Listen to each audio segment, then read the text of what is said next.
ہمارے ارد گرد اگر کچھ نوجوان ہیں جو شادی شدہ لوگوں کی زندگی دیکھتے ہیں تو مایوس ہو جاتے ہیں، ڈپریشن میں چلے جاتے ہیں، یہ کیا ہے، شادی کا انجام اگر یہ ہونا ہے تو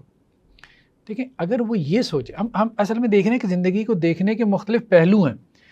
ہم نے اصل میں نیگیٹو اور تاریک پہلوؤں سے لائف کو دیکھنا شروع کر دیا ہے، حالانکہ جو تاریکی والا پہلو ہے وہ 10% ہے، روشنی والا، لائٹ والا 90%، ہم اس سے دیکھ ہی نہیں رہے۔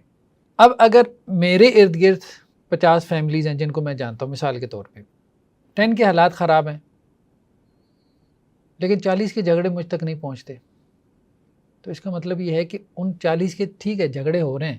لیکن وہ اپنا گھر چلا رہے ہیں، بھلے دھکے سے چلائیں، جیسے چلا رہے ہیں۔ تو اس سے بڑی کامیابی کوئی نہیں ہے کہ جی آپ اپنے گھر کا معاملہ، اپنے گھر کے مسائل اپنے گھر میں حل کر لیتے ہیں، باہر نہیں نکلنے دیتے۔ تو مجھے یہ نہیں دیکھنا کہ جی 10 فیملیز کے بارے میں مجھے یہ معلوم ہوا ہے کہ جی وہاں بڑے مسائل ہیں، مجھے یہ بھی دیکھنا ہے کہ میرے دائرہ کار میں 50 فیملیز ہیں جن میں 40 کے بارے میں مجھے اس سے زیادہ کچھ نہیں پتا کہ وہ میاں بیوی ہیں، اور مجھے ان کے گھر کے اختلافات کے بارے میں نہیں ہے۔ تو ہوں گے، لاجیکل بات ہے، ہوں گے، لیکن انہوں نے گھر میں سیٹل کر لیے۔ تو زندگی کو دیکھنے کا ایک پہلو یہ بھی ہے،